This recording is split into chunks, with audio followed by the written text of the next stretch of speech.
Ah, yes, home sweet home. Oh, that's pretty. I love that sound. That was a pain to get up there, let me tell you. But it works really good. I like the ones with the bigger tubes that has a nice full sound. And when the wind's not, when it gets too windy like this, we can just undo and take that off, and then that won't make so much noise. But hey, it sounds pretty good right now. And yes, we are in the condo, and you know, I still have quite a few different things to do. Oh, look at this little stained glass she got for that. Isn't that cool? Yeah, she just found it at a store somewhere. And I hung it with those little hooks up there, see? Like that. That's for a plant up on the ceiling. You can do it. And then I tied fishing string on there. I still got to cut that off and hung it up there. But that's not what this video is about. What is this video about anyways? Oh, I see something else here down on the floor. I'm gonna make a different video of that. It looks like I got some carpet scissors here. Look at, see? That's how carpet scissors are, to trim off carpet. But I use these cutters for all kinds of stuff, and I'll show you what I do with these things later. Yeah, I wonder what that is. What is all this stuff going on? It has to do with cover plates and light switch cover plates. And I see some aren't done yet. I'll figure that out later, but that's not what this particular video is about. It's about this. Look at that. There's no light fixture up there. And I just popped in those the trim on those can lights. I'll probably talk about that another time, because it looks like I still got one of those to do up in here, and there's a reason why that one's off. You'll just have to keep watching my videos to find the answer why that's off. But today I'm gonna hook up this light, and here's the light fixture that came down off of here, and it's those halogen bulbs, see?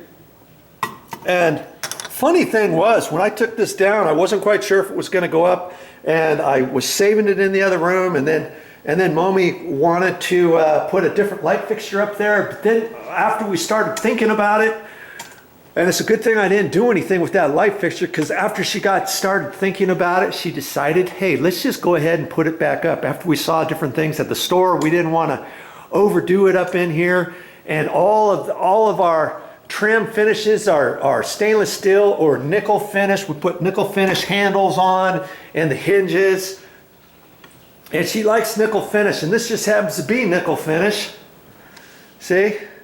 And so I'm going to put that back on. Okay, so if you want to watch that, stick around. Now, do you see what I see? If you were watching closely, you'd see that there's no ceiling box up here. I'm getting up here. Look at that.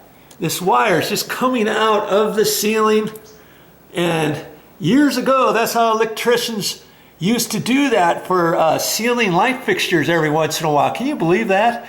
They would just poke that down. Lots of times I would see where they would have a fluorescent light fixture, and they would just poke a wire down through the ceiling. No ceiling box at all, no nothing. And you can see how initially they had it up, they put one of those screw anchors in over there, and there was a stud. The floor joist was over here on this side. And they had just mounted it up on this little goodie right here.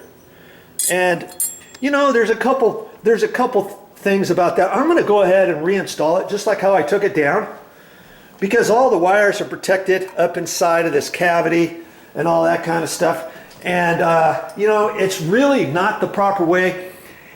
If an inspector, if this was a brand new condo, let's say, and if somebody did that, the inspector probably would not approve that. He'd probably want that in a ceiling box.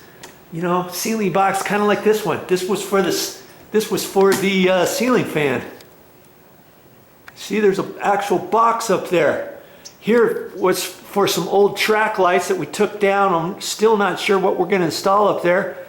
Now this one, they put a square rectangular box up in there because the faceplate of the track light was square, so they thought, oh, we'll just do that. And so they did.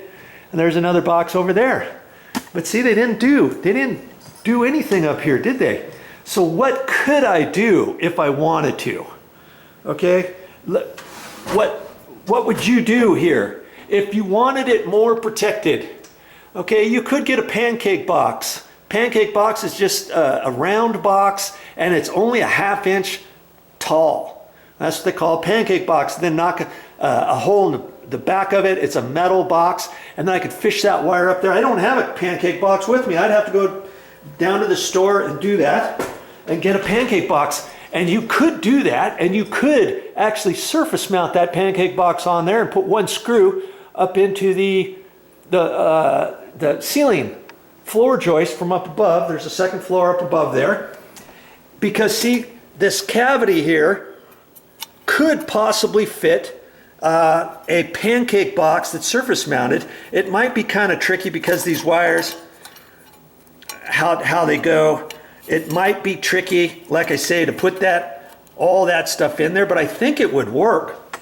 Another thing you could do, you could still use a pancake box, and you could set it up in there and push it up there and mark it with a pencil, and then you could cut out the sheetrock and then put the pancake box up there right up against the floor joist, because there's a floor joist up there, and then you could just screw it in, and then it would be flush with the sheetrock. You could do that too. You know, but this condo, it's 15 years old. Nothing has ever happened to it. I don't really think there's going to be an issue for me just screwing this on here for existing conditions. And see here, here's a ground screw.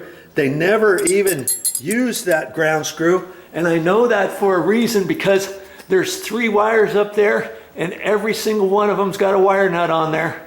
See, there's a ground wire, a bare copper wire that's on. Oh, where is it? Oh, I don't know. It looks like that's a white wire right there, huh?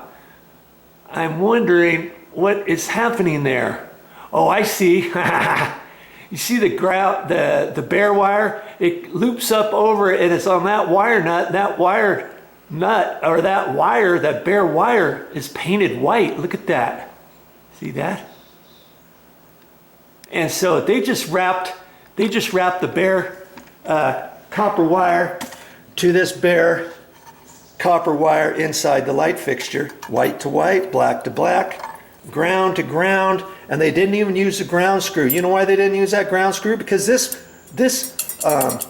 wire harness, well, this backing plate wasn't screwed to anything. And even if it was screwed to a plastic box, I don't know how well that would ground up there. But this wire is going to go up to the actual ground wire that goes all the way back to the electrical panel, and that'll be protected for ground. So you know what? This particular ground screw is not even going to be used. And so you know what I'm going to do? I'm not going to leave it up there. I'm going to take it off. And you'd be surprised, every once in a while you may need a ground screw like that in another light fixture or a metal box or something. There's always, every once in a while, I'll think, man, where are those extra ground screws? I mean, you can buy ground screws at the store separate. And did you know there's generally two sizes of diameter of ground screws? You know, why don't they make them all the same? I don't know. Sometimes you get a small one and it fits into a bigger screw hole and it won't tighten up. Sometimes you got a bigger one and it won't fit in a smaller screw hole. You know, so I'm going to keep that. Sorry about that. I'm going to keep that, and I'm just going to install this up there, okay? All right, stick around if you want to watch this. It won't really take that long to install this light fixture, and you know what? I'm just an average Joe, so if I can do it, of course that means you can too. Now, what am I going to talk about next time? Well, next time might have to do with this burned out halogen. You never No, keep watching.